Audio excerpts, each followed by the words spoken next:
Hai, berlenggang nampak? Siapa kata saya berlenggang? Tak nampak je saya buat easy. Nak gimana? Nak buat gimana? Ha. Nak buat easy pas minit pas lah. Tak, sekarang ni aku nak tanya kau. Ha. Pada 5 hari bulan 7, engkau pergi tak JDM Fest? Pergilah. Siapa Pergi? tak pergi? Easy pun pergi tau. Easy pergi? Untuk jadi Fest dekat MITC Melaka kali ni 5 hari bulan 7. Okey. Sebenarnya kami ada booth di sana. Ah. Bawa 3 kereta. Okey. Satu Evosik, Wow. satu lagi ETC yang sangat lawa tu. Yang mana?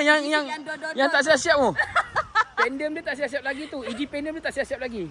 Okey. Lagi satu this one. Oh.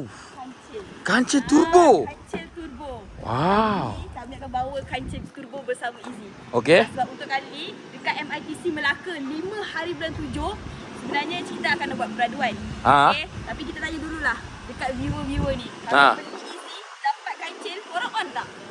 Satu tin Easy berapa harga? Satu tu harga asal 39. 39? Satu tu harga asal 60. Okey. Tapi siapa yang beli secara online pada 27 sampai 5 hari bulan 7 kita bagi harga rendah.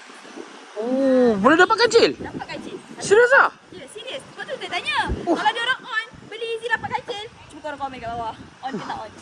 Ini kalau on ni, habis kancil aku. Ganap macam ni, ganap kancil aku.